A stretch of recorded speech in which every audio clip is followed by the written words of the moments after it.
Members of BFW, what is up? This is Pepto-Bismol casting to you over the YouTube upload. I apologize, team.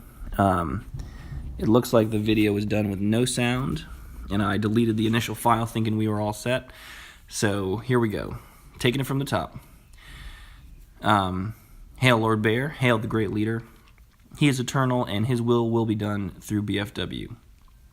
So, first of all, welcome to our new members. I believe Thomas has recruited a cohort of folks led by Konar Blood and his clan Konar Blood. First we got Zero Grind, again Konar Blood himself, Captain 2-Star, Thresh, Thorian, and I think also Lieutenant Dan. So pretty great names all around. Thresh, potentially a Hunger Games fan. Great series. And so, I think I was thinking about the name Konar Blood. I think the only possible explanation is that it's a mispronunciation of the name Connor, combined with a reminder of the ruthless blood pact that he swore with his compatriots to bind them together into a clan. I know there's a similar ritual for getting into BFW. Guys, check your inboxes. So, here we go with our victory over Aufklaurung. Trying to build a little momentum here. America over Germany for like the 7th or 8th time. USA. All right, so let's see what we got.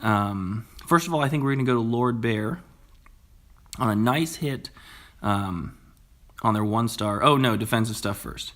So, going through the defensive stuff here, again, I was the top 3-star that we gave up. My bad, but it was 2 hits, and their number 1 had to drop down to hit me, so I guess we'll take that. There, Joe Pavo going in for 1-3, absorbing 3 hits, not giving up more than 1 star. That may have been the difference in the game. Also scrolling down, Ryan with a good job, and Igor absorbing 3 hits, and he was our lowest 2-star. Again, good work there, great base. And of course, shout out to John and Mazdog, who each ate an extra hit than they needed to. All right, so let's get down to our offensive strategies and capabilities. Number 1, the hit of the game, Lord Bear dropping a Dragon Rage all over Ake 25 CREF. This is a truly masterful hit. Lord Bear being a TH10, going for a max Dragon Rage up against a very, very formidable TH11 base. Basically, this is a near max base with almost max walls, certainly max defenses and max air defenses. And pretty incredible overall. And so what we see is he has good spread across, swings right into the meat, goes for the short-sided goes for the short-sided town hall to pick up the star. And the main drama is, will he hit that 50%? The Eagle fires on him relentlessly, but his Barb King does great damage, pops the ability at the appropriate time, utilizing the full heal, and also has a pretty good spread with his dragons across, and very patient on the rage. Again, great hit, Lord Bear. This one was a masterpiece, and probably put it out of range for our enemies. There we go, watching an archer just get completely crushed by an Eagle artillery, but it doesn't matter because we were the Eagle artillery in this war, and they were that archer. Get wrecked. Scrolling on down, I think I had the highest 3-star hit there. They were really strong up top and then had a quick drop-off in their capabilities. And here we go, Pepto versus Lathif. I opened up with a Queen Walk there. Again, his Queen and his CC. I realized that there was an inefficiency and that I could snipe both, potentially with 1 Rage and Poison. So try to make use of this. Queen goes down, Rage comes in, and I use Rage on the wall breakers. Try to get the most value out of your spells whenever you can. There we go, pulling the CC. We got a big dragon and a baby dragon. Those will all go down, and then this is basically just a standard bowler walk into an Eagle. So I know he's short-sided on the Eagle. I'm long-sided on the Eagle, but I'm not too worried about it since it's a level 1, and I have the Grand Warden and I feel pretty comfortable with my healers being able to heal through that since his point defenses are so low, and I'm not really expecting too much bowler attrition. Again, this is one of those manicured bases. He's got no Infernos, and I think that really works against him. I was I am ranked higher than him, and my compatriot across is, I think, a little bit stronger than my base. But overall, I mean, every time we try to game the algorithm, it comes back and bites us in the ass. So I just say, play the game the way you want to play it. You like eagles, go eagle. You think that super pekkas are really cool, give it a try. I mean, obviously, you need to have at least a minimally viable strategy, but at the same time, in terms of building your base defensive structure, max offense for sure. But in terms of building your base defensive structures, build the way you want to do it.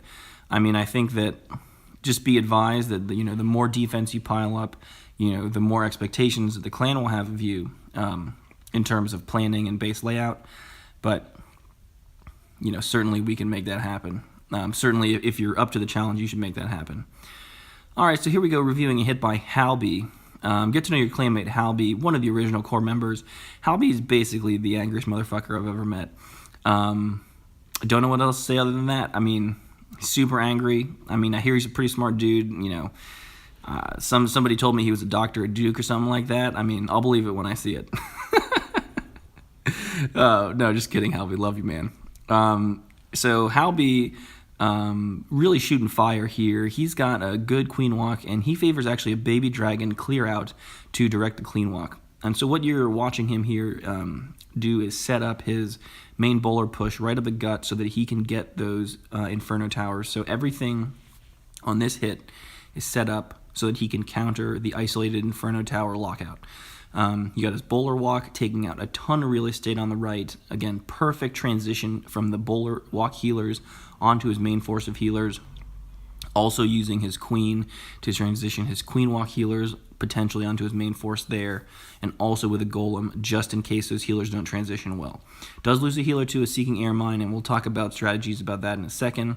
One of the eye towers pops the golem, but the good news is that all these guys are set to single tower, and the bowler walk should rip through that. Halby dropping a very timely freeze there, and looks like we have a couple bowlers on that top Inferno Tower, but that thing's going to be the linchpin of his defense. If Halby can't take down that top Inferno Tower, things are going to get real dicey real fast. All right, so we saw most of his bowler stack fall to the quad giant bombs. Oh, there we go, queen pop and Inferno Tower snipe. Excellent play by Halby. I think that was pretty much the play of the night, or rather the play of the hit. So a couple defensive features to point out about this base. I think that quad giant bomb is something that we're seeing more and more. People are absolutely stacking giant bombs against us. Bowler walk, not so much for hogs, but bowler walk has become so popular that if you throw some Inferno Towers to soften them up a little bit into a quad giant bomb, that's your bowler walk right there. Those guys are dead. So I think that something to potentially incorporate in our bases, or at least be aware of for using your Grand Warden magic book. Let's see, this hit's looking a little dicey, actually. Not as clear-cut as I thought. We've got a fairly high cannon going up against a queen and a couple archers here. Does the queen go down? Queen? Oh, barely pulls it out. I bet she had less than 5 life left. Good job, Halby. That was a great hit. Perfect queen pop. Lost the bowler stack, but was able to recover nicely for the full 3-star there. Well done, sir. We reviewed Ryan. I think we reviewed Joe Pablo last time. So let's rock and roll on what I believe is going to be the next hit here versus Igor. So get to know your clanmate Igor. Igor is, I've never met him in person. We met his brother V-Dog, although V-Dog's kind of gone inactive now. Igor's incredibly profane, but in a good way. And, if there's one thing that Igor likes more than anything else, it's when you put up a base for a clan challenge and, you just insult his manhood ruthlessly. I mean, I'm talking about stuff like, Igor, you suck. I hate you. Igor, if you can't beat my base, I get to have all your stuff, that kind of thing. And so what we've seen, though, is a man who's truly dedicated to his craft, and sometimes he just needs a little motivation to keep him honest. All right, so here we go. Igor dropping a queen walk into a giant stack. He doesn't have to worry about Inferno Tower, so I think he's just going to babysit this giant stack all around the base. Again, getting great value off that queen walk. Had the wall breakers do a CC pull, and then also was able to pop his poison, and I believe a rage to just smoke out the guy's CC. So again, always good if you can get the CC on a queen walk. It doesn't always work out that way. Most people are going with nested CCs specifically to avoid that kind of thing. But, if you can always get it, it's a nice plus. Oh, there we go. Magic Book through the Giant Bomb and then busts a Rage to hit into the core. Of course, standard Teslas in the core. I think we see that just a ton. There's a YouTuber who always said, if there's empty space in the core, it's Teslas, whatever. I don't think that we can apply that knowledge as broadly these days, especially with the Inferno Tower Giant Bomb combo to counter the Bowler Walk, but I would keep that in mind. And then we see Igor dropping the double jump to keep his bowlers moving. Doesn't even have to favor a clockwise or counterclockwise. He just sweeps across the whole base with tons of bowlers left over. This was a nice, clean hit. Bowlers, witches, great meat shield. Good job all around there, Igor. All right, let's see what we got next. We had little G-Force, Lord Bear cleaning up down low. Oh, BK Williams. BK Williams coming in as part of the group with Ragnar.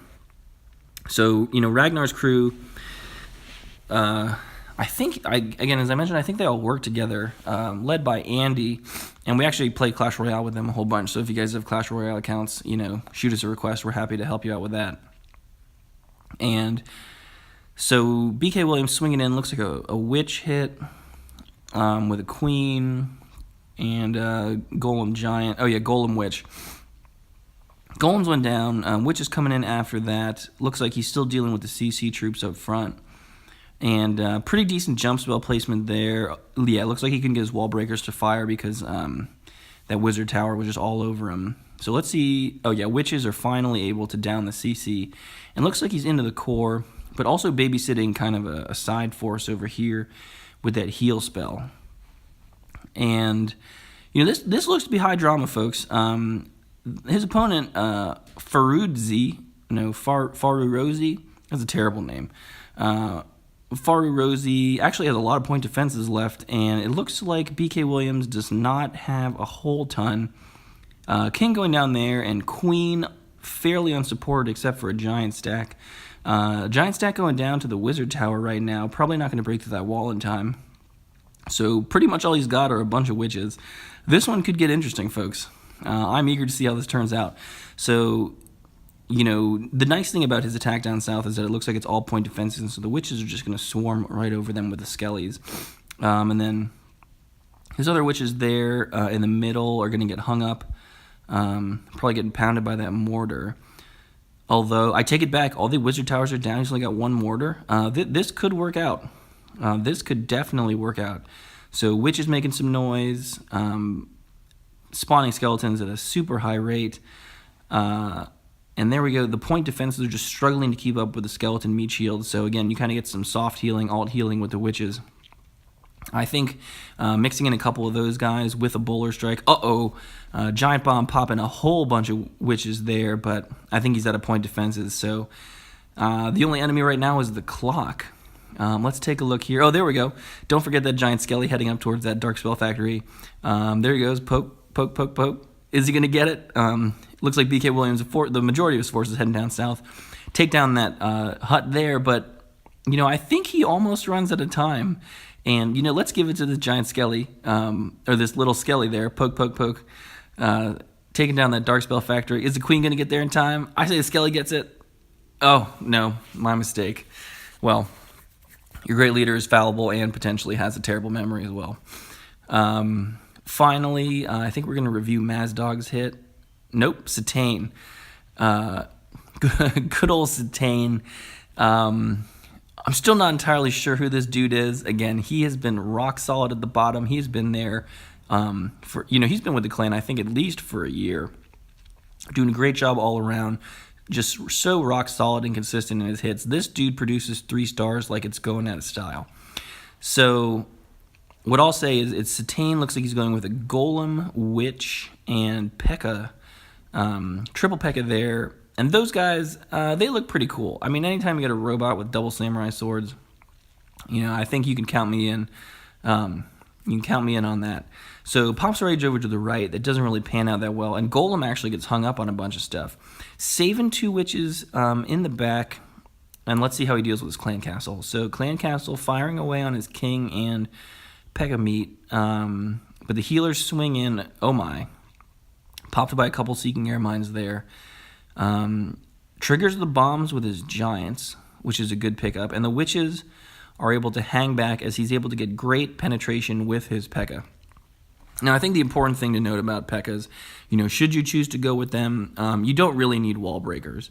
Their pathing can be incredibly challenging, and I think that was a fine line that Satane really navigated here.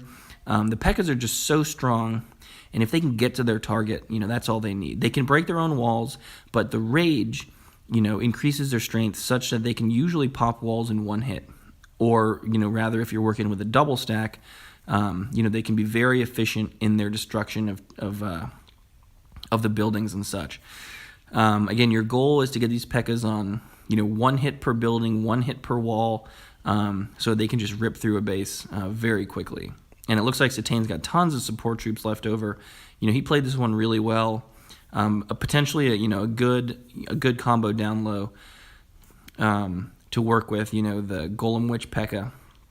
I fully support that as long as you have a strong enough Archer Queen to go after the Clan Castle troops. But in any case, folks, I think that should just about do it for our war recap. Again, welcome to the new members. Get used to our war schedule. We're really excited to have you. Let's rock and roll in these clan games. I'm sure we can hit that high tier. And good hunting out there, BFW. Pepto out.